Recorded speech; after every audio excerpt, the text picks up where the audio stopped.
құлындапты. Әлі шуынан да шығып кетті екен.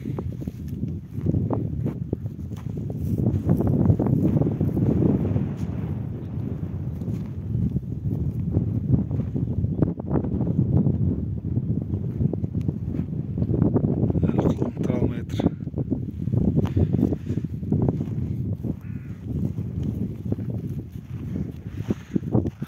Оны көрдіңіздер ме? Алланың құдіреті. Мына тұяқ бар ғой. Басында шеміршек сияқты жұмсақ нәрсе болады.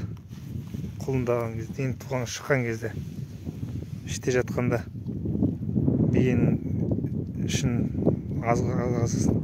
ағзасын зақымдамау үшін Алланың құдіреті.